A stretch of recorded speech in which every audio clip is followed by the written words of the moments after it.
Hello बच्चों, आज फिर से हम शुरू करने लगे हैं क्लास 9th एनसीईआरटी चैप्टर 4 का एंड ऑफ चैप्टर का थर्ड क्वेश्चन। कल तक हमने सेकंड क्वेश्चन तक कंप्लीट कर लिया था, आज हम थर्ड क्वेश्चन करने लगे हैं।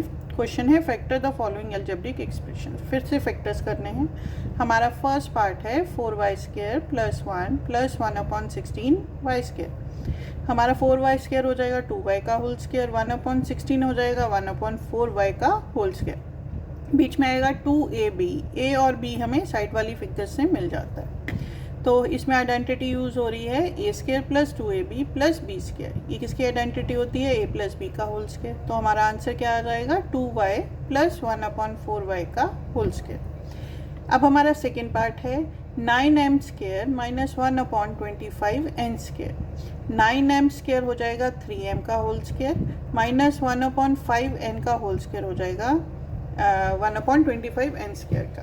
तो यहाँ से हमें a मिल गया और b मिल गया। तो ये कौन सी आइडेंटिटी है? a² - b²। इसका फॉर्मूला क्या होता है? a + b, a - b। तो ये हो जाएगा 3m + 1/5n और 3m - 1/5n। ये फिर से वही आइडेंटिटीज़ यूज़ हो रही हैं जो हमने पिछले दिनों में की है। हमारा थर्ड पार्ट है 27b³ - 1/64b³। तो 27 किसका क्यूब होता है? 3 का, तो 3b का होल क्यूब माइनस 1/64, 64 होता है 1/4b का होल क्यूब। ये इसमें आइडेंटिटी लगेगी x³ - y³। क्या आइडेंटिटी होती है? x - y × x² + xy + y²। अब हमें x और y की वैल्यू मिल गई है तो हम इस आइडेंटिटी में यूज़ कर देंगे। फर्स्ट आ जाएगा 3b - 1/4b और इंटू 3b का whole square plus 3b × 1/4b + 1/4b का होल स्क्वायर। अब क्या होगा? b से b कट हो जाएगा, ठीक है। तो हमारा आंसर क्या बच जाएगा? हमारा आ जाएगा 3b - 1/4b इंटू ब्रैकेट में 3 का स्क्वायर 9b² प्लस b से b कैंसिल हो गया तो ये 3/4 बच गया प्लस 1 का स्क्वायर 1 और 4b का हो जाएगा 4b²। अब हमारा फोर्थ पार्ट है x² + 5x/6 + 1/6। अब इसमें हम यूज़ करेंगे middle term split out. Middle term split out means last term हमारी कितनी है? 1/6। तो 1/6 को हम स्प्लिट करेंगे किस में? 1/2 × 1/3। और जब इनको हम प्लस करेंगे तो कितना आ जाएगा? 1/3। हमारा एलसीएम आया 6, ऊपर हो जाएगा 3 + 2, इट विल कम्स 5/6। तो ये मिडल टर्म बन गई। तो हम मिडल टर्म को डिवाइड कर देंगे 1/2x + 1/3x में। फिर इन टू टर्म्स को हम क्या करेंगे? ब्रैकेट्स में ले लेंगे। जब ब्रैकेट्स में ले लिया तो फिर हम कॉमन लेंगे। फर्स्ट ब्रैकेट में से कॉमन आ जाएगा x और ब्रैकेट के अंदर रह जाएगा x + 1/2 प्लस सेकेंड ब्रैकेट में हो जाएगा 1/3 कॉमन, ब्रैकेट में रह जाएगा x + 1/2। तो x + 1/2, x + 1/2 हमारा कॉमन आ जाएगा।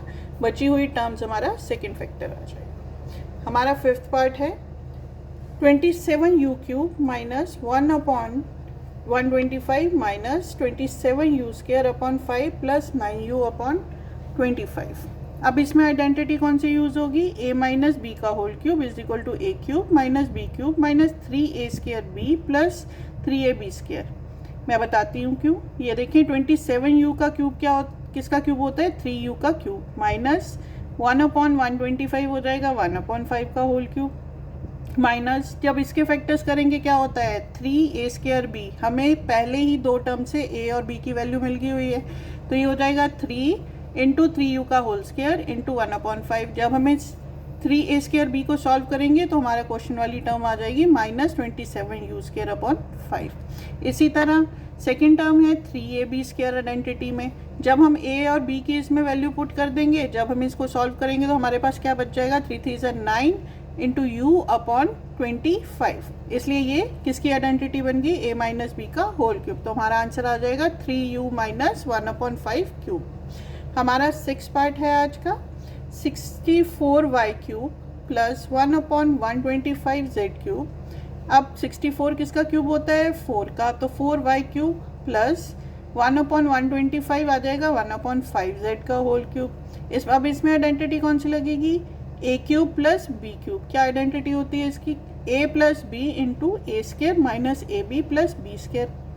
हमें ऊपर क्वेश्चन से हमें 4y a मिल गया और b मिल गया कितना 1/5z। तो हम इस आइडेंटिटी में पुट कर देंगे, हमारा आंसर बन जाएगा 4y plus 1/5z into 4y का होल स्केयर माइनस बीच में a into B plus 1/5z square. a की वैल्यू 4y और b की वैल्यू बीच में कितनी आ जाएगी 1/5z। हम इसको अब सॉल्व कर देंगे, आ जाएगा 4y प्लस 1/5z इंटू 4 का स्केयर 16y स्केयर माइनस 4 1 ज़ा 4, नीचे है 5, y into Z Y Z हो गया प्लस 1/25z का होल स्केयर। तो ओके बेटा, आज हमने 6 क्वेश्चन तक कर लिया। अब कल हम शुरू करेंगे नेक्स्ट पार्ट से। ओके बाय, कल मिलते हैं।